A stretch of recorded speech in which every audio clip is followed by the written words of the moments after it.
আমন্ত্রণ নিউজ 24 সংবাদে সাথে আছি আমি সারা মেহজাবিন। দেখছিলেন সংবাদ শিরোনাম, এবার বিস্তারিত। এবার ঈদে চুরি, ছিনতাই ও ডাকাতির মতো অপরাধ বাড়তে পারে বলে শঙ্কা নগরবাসীর। তারা বলছেন তাদের নিরাপত্তায় আইন শৃঙ্খলা বাহিনীকে আরও সক্রিয় হতে হবে। পুলিশ সদর দপ্তর বলছে টহল ও নজরদারি বাড়ানোর পাশাপাশি সারা দেশে বিশেষ নিরাপত্তা ব্যবস্থা হাতে নিয়েছেন তারা। আর অপরাধ বিশেষজ্ঞরা বলছেন অপরাধীদের দৌরাত্ম্য কমাতে প্রয়োজন যথাযথ আইন প্রয়োগ। এজন্য জরুরি ভিত্তিতে স্থায়ী পদক্ষেপ নেওয়ার তাগিদ দিয়েছেন তারা। মাসুদা লাবনীর প্রতিবেদন। 18 ফেব্রুয়ারি রাজধানীর মগবাজারের দৃশ্য এটি, আর ছিনতাইয়ের এ দৃশ্য 23 ফেব্রুয়ারি মোহাম্মদপুরের।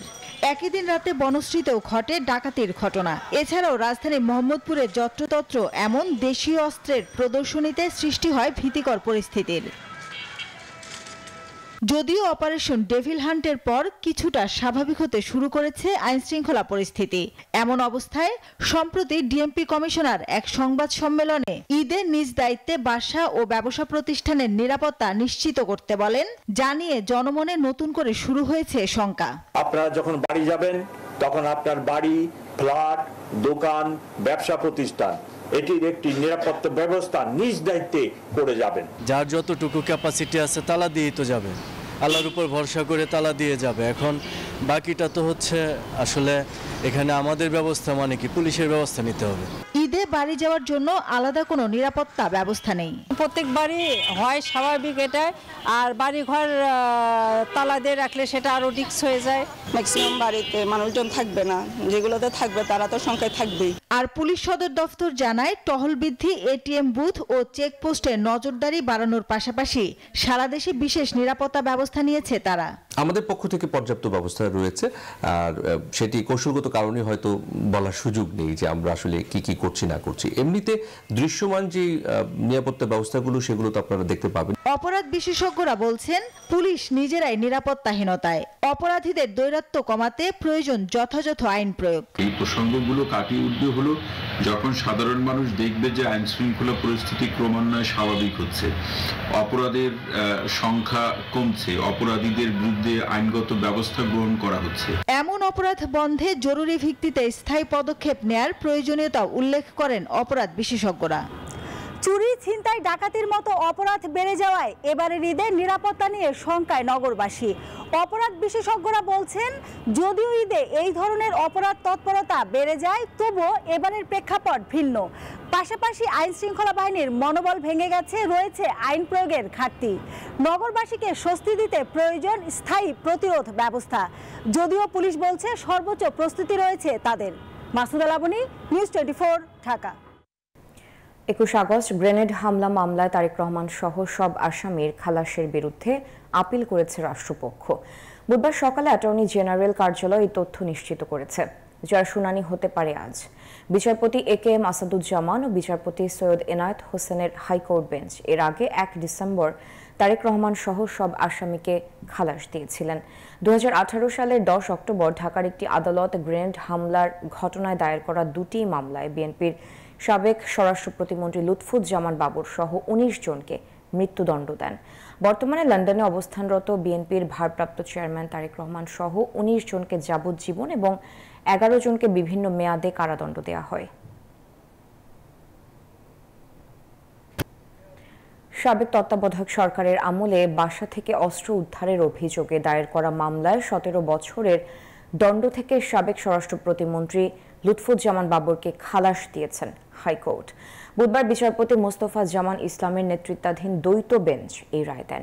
এর আগে 2007 সালের 27 মে তারিখ বাবরকে আটক করে যৌথ বাহিনী। গ্রেফতারের 7 দিন পর গুলশান থানায় অস্ত্র আইনে মামলা হয়।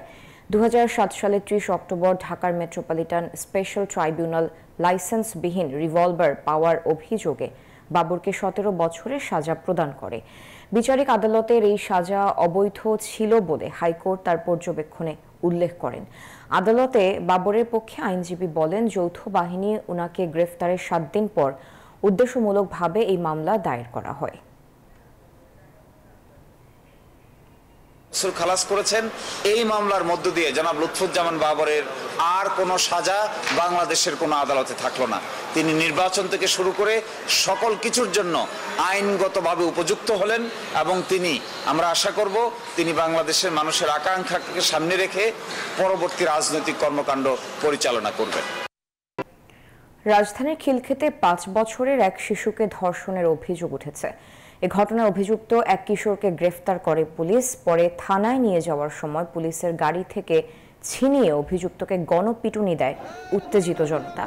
এতে থানার ওসি তদন্ত আশিকুর রহমান সহ বেশ কয়েকজন পুলিশের সদস্য গুরুতর আহত হন।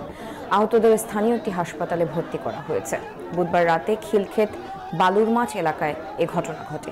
প্রত্যক্ষদর্শীরা জানান, খিলক্ষেতের মধ্যপাড়া এলাকায় ধর্ষণের অভিযোগে এক কিশোরকে মারপিট করছিলেন স্থানীয়রা। খবর পেয়ে পুলিশ অভিযুক্তকে আটক করে থানায় নিয়ে আসছিল।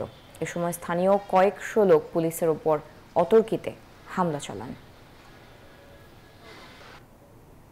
আমার একটা মান সম্মানের ভয় আছে।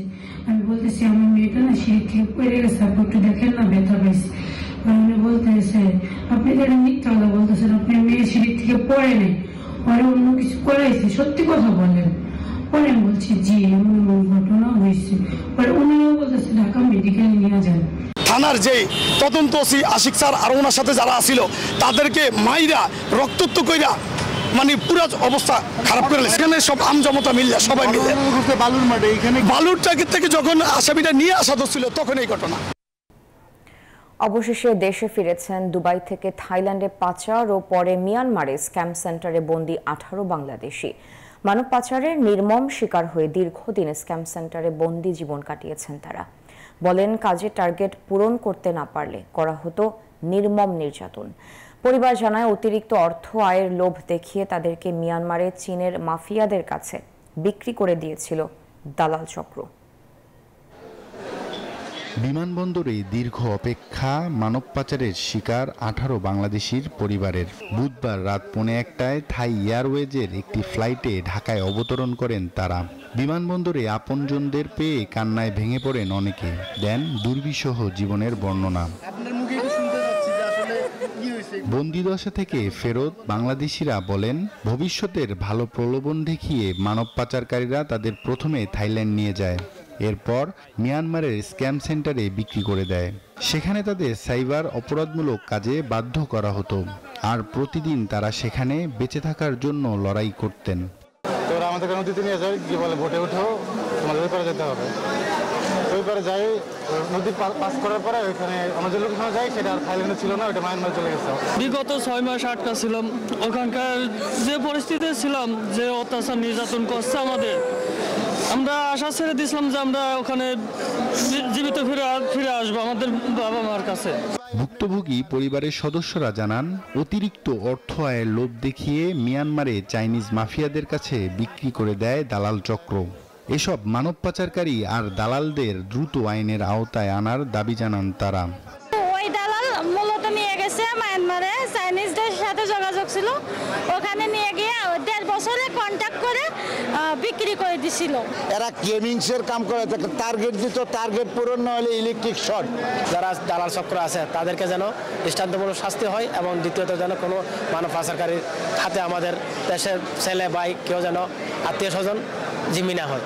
থাইল্যান্ড মিয়ানমার যৌথ বাহিনী সম্প্রতি অভিযান চালিয়ে তাদের উদ্ধার করে বলে জানান ব্রাকের সিনিয়র ম্যানেজার আজিজ আহমেদ। বলেন, এসব বন্দি শিবিরে আইটি খাতের লোকজনদের অতিরিক্ত অর্থ আয়ের লোভ দেখিয়ে নিয়ে যাওয়া হয়। আমরা যখন এটা যোগাযোগ করি তখন থাইল্যান্ড এম্বাসি, বাংলাদেশি এম্বাসি হচ্ছে যে এটা নিয়ে আগায়, এবং পরবর্তীতে এটা ওই কোম্পানি বা ওই থাইল্যান্ডের সরকারের কর্মকর্তাদের সাথে যোগাযোগ করে মূলত তাদেরকে ওই জায়গা থেকে উদ্ধার করে এই আজকে তারা ফ্লাইটে আসছে। অবশেষে ভুক্তভোগীদের পরিবার, ব্র্যাক এবং পররাষ্ট্র মন্ত্রণালয়ের নিরলস প্রচেষ্টায় সেই দুঃসহ বন্দিদশা থেকে মুক্তি মিলেছে তাদের। মঙ্গলবার রাতে দেশে ফিরেন তারা। আব্দুল্লাহ মামুন, নিউজ 24, ঢাকা। জাতীয় ঐকমত্য কমিশনের সঙ্গে রাজনৈতিক দলগুলোর সংলাপ শুরু হচ্ছে কাল। বৃহস্পতিবার বিকাল ৩টায় লিবারেল ডেমোক্রেটিক পার্টির সঙ্গে আলোচনার সময়সূচি নির্ধারণ করা হয়েছে। পর্যায়ক্রমে অন্যান্য দলগুলোর সঙ্গেও আলোচনায় বসবে এ কমিশন। মঙ্গলবার জাতীয় ঐকমত্য কমিশন থেকে পাঠানো সংবাদ বিজ্ঞপ্তিতে এ তথ্য জানানো হয়েছে। এর আগে সংবিধান, নির্বাচন ব্যবস্থা, জনপ্রশাসন, দুর্নীতি দমন ও বিচার বিভাগ সংস্কার কমিশনের গুরুত্বপূর্ণ ১৬৬টি সুপারিশের বিষয়ে মতামত চেয়ে গত ৬ মার্চ ৩৭টি রাজনৈতিক দলকে চিঠি ও স্প্রেডশিট পাঠায় ঐকমত্য কমিশন। ১৩ মার্চের মধ্যে তাদের মতামত জানাতে অনুরোধ করা হয়েছিল। এরই মধ্যে বেশ কয়েকটি দল মতামত জানিয়েছে।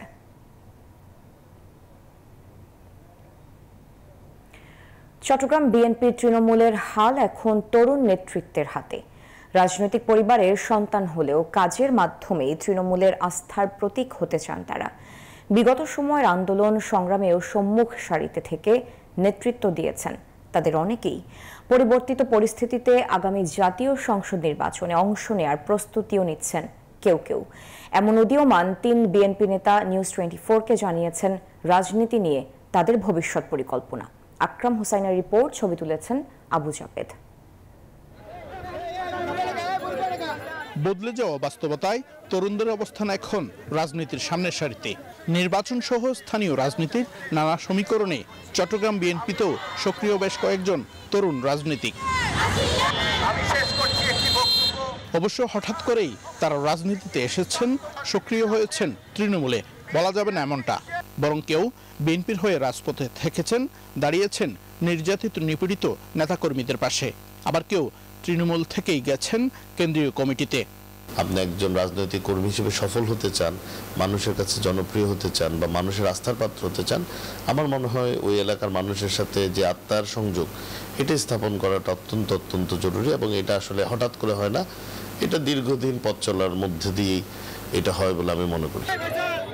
বিএনপির স্থায়ী কমিটির সদস্য আমির খসরু মাহমুদ চৌধুরীর একমাত্র ছেলে ইসরাফিল খসরু।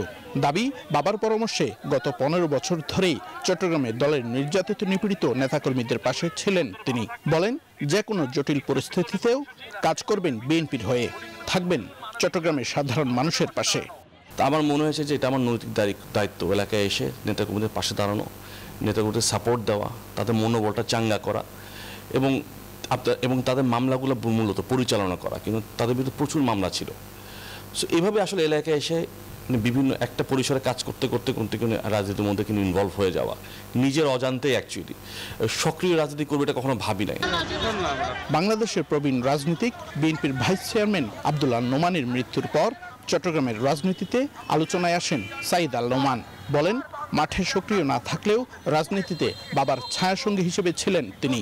প্রয়াত বাবার আদর্শ ধারণ করে ভূমিকা রাখতে চান জনকল্যাণে।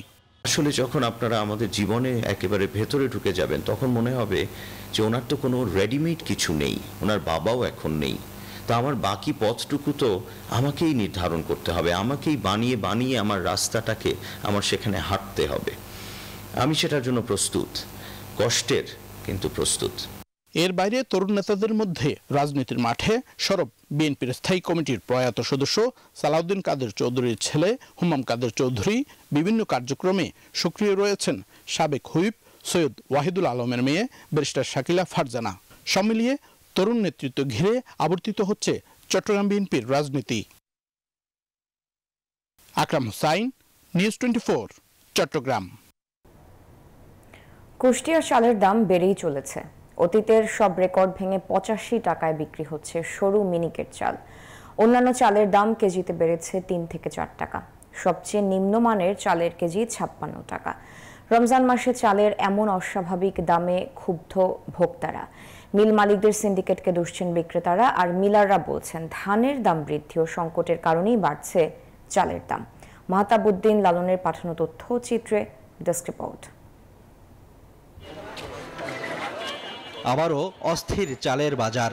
দেশের অন্যতম সরু চালের মোকাম কুষ্টিয়ার খাজানগরে বেড়েছে সব ধরনের চালের দাম, যার প্রভাব পড়েছে খুচরা বাজারেও। সপ্তাহের ব্যবধানে ৫ টাকা বেড়ে অতীতের সব রেকর্ড ভেঙে ৮৫ টাকা কেজিতে বিক্রি হচ্ছে সরু মিনিকেট।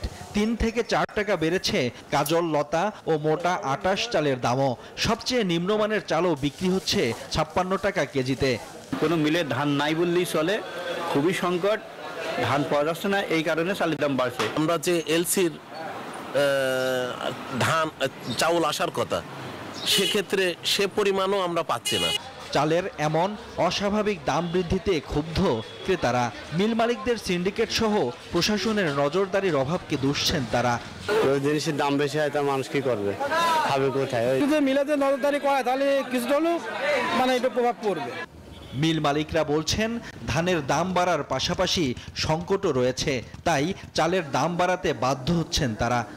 এক মন মিনিকেট আমরা বর্তমানে বেচতেছিল 2600 2500 টাকা, তাও লস হচ্ছে আমাদের, কারণ ধানের দাম হলো অত্যাধিক বেশি। আর যদি সরকার এখন ইচ্ছা করে বাইরে থেকে চাল নিয়ে এসে বাজারটাকে কমাবে, তাহলে বাজার কমানো সম্ভব।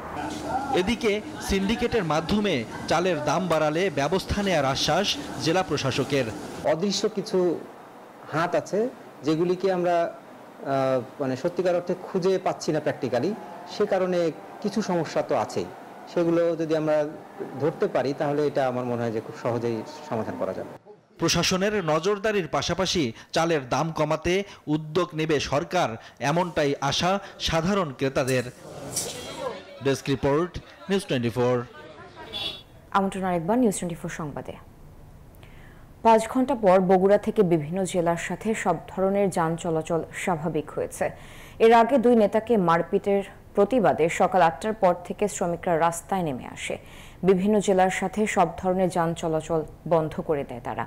এতে দুর্ভোগে পড়েন যাত্রীরা। পরে 5 ঘন্টা পর অবরোধ তুলে নেন তারা।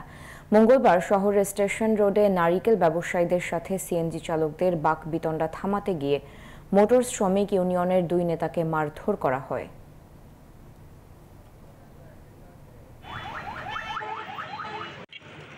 তিন দিনের মধ্যে সমস্ত আসামি গ্রেপ্তার করবে এইরকম একটা আশ্বস্ত করেছে আমাদেরকে, যে কারণে আমরা সাময়িকভাবে আমাদের এই কর্মবিরতি স্থগিত করেছি এবং পরবর্তী 3 দিনের মধ্যে যদি গ্রেপ্তার না হয় এই সমস্ত আসামি, তাহলে নট অনলি বগুড়া, পুরো উত্তরবঙ্গ ব্লক করে দেবো আমরা। যশোর বেনাপোল মহাসড়কে অ্যাম্বুলেন্সের ধাক্কায় প্রাণ গেল বাবা মেয়ে সহ 3 ভ্যান যাত্রীর। আহত হয়েছেন ভ্যান চালক সহ 2 জন। ঘটনাটি ঘটেছে সকাল 7টার দিকে যশোরের ঝিকরগাছার নবীবনর মোল্লা ফিলিং স্টেশনের সামনে। নাভারন হাইওয়ে থানার অফিসার ইনচার্জ রোকনুজ্জামান রিপন জানিয়েছেন, সকালে ভ্যানযোগে নিহত আহতরা সারসায় যাচ্ছিলেন।